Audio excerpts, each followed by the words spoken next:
Assalamualaikum warahmatullahi wabarakatuh. Perkenalkan, nama saya Khairun Niam.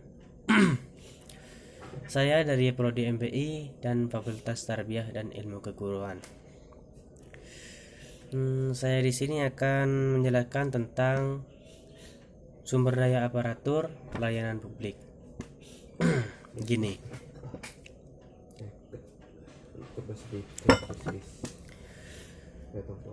Dan itu ada variabel sumber daya aparatur dan variabel kompetensi SDM aparatur.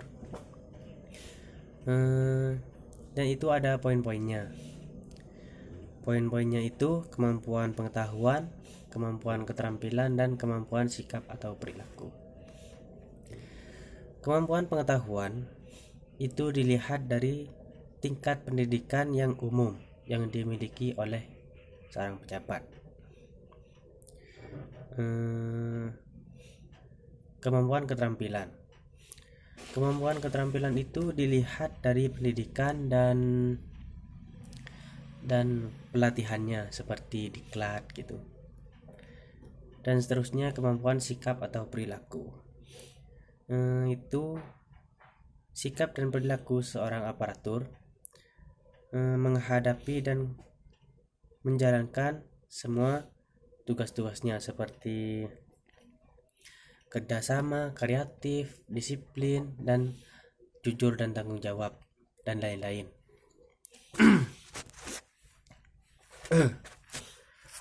Dan seterusnya ada perundang-undangan. 1. Undang-Undang Nomor 23 Tahun 2014 tentang Pemerintahan Daerah. Nah, pada Undang-Undang Nomor 23 Tahun 2014 tentang Pemerintahan Daerah harus melakukan pengembangan kapasitas aparatur sipil negara melalui pembinaan dan pengawasan. Tidak hanya itu, seterusnya ada penghargaan dan fasilitasi khusus serta tindakan hukum terhadap aparatur sipil negara di instansi daerah. Dan seterusnya ada nomor 2. Dan nomor 2 itu Undang-Undang Nomor 5 Tahun 2014 tentang aparatur sipil negara. Aparatur sipil negara adalah sebuah bentuk profesi. Aparatur sipil negara dalam pengelolaannya diatur dalam manajemen aparatur sipil negara tersebut seperti yang tertulis dalam Undang-Undang Nomor 5 Tahun 2014. Nah, tentang aparatur sipil negara itu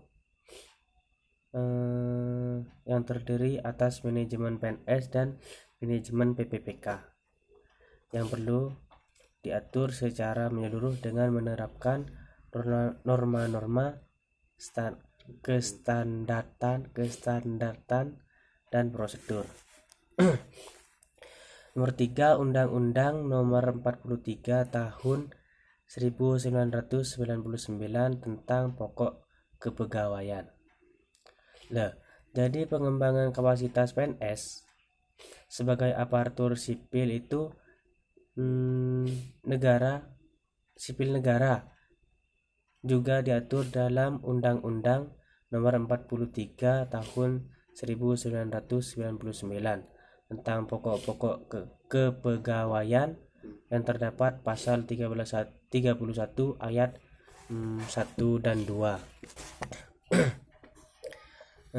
Dan selanjutnya ada perkembangan manajemen sumber daya aparatur di Indonesia. Nah, manajemen pembinaan itu ada pelatihan SDM aparatur dan PNS. Pada asalnya mengikuti Undang-Undang Nomor 43 Tahun 1999 beserta peraturan pelaksanaannya. Dan yang menjadi pokok permasalahannya penyebab kurang profesionalnya para pegawai aparatur. Nah, itu merupakan implementasi peraturan pada undang-undangnya. Seterusnya, tantangan manajemen sumber daya aparatur. Nah, terkait dengan hal tersebut, maka permasalahan dalam pengolahan SDM aparatur dapat diidentifikasikan sebagai berikut. 1. Perencanaan kebutuhan. 2. Rekrutmen. 3. Pola kerja. 4. Beban kerja. 5. Promosi. 6. Permutasian. 7. Pengukuran kinerja. 8. Remunerasi.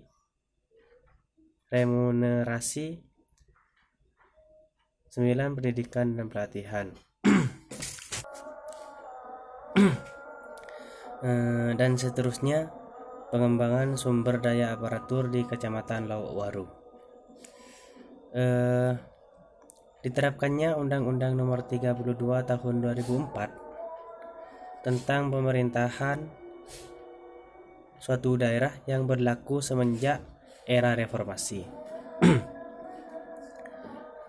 Membawa dampak besar, dan itu membawa dampak besar bagi pemerintahan daerah tersebut.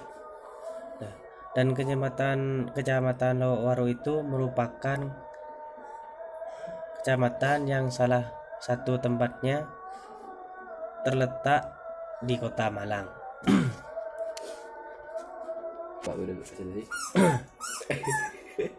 Kesimpulannya, variabel sumber daya aparatur ada 3, yaitu kemampuan, pengetahuan, dan keterampilan. Sikap dan perilaku. Ketiga variabel inilah yang menopang akan kesuksesan aparatur. Selain itu, sumber daya aparatur memiliki undang-undang yang menjadi sebuah arahan aparatur. Selain itu, sumber daya aparatur memiliki tantangan dan perkembangan sumber daya aparatur tersebut. Oke, ini saja dari saya, kurang lebihnya mohon maaf sebesar-besarnya. Wassalamualaikum warahmatullahi wabarakatuh.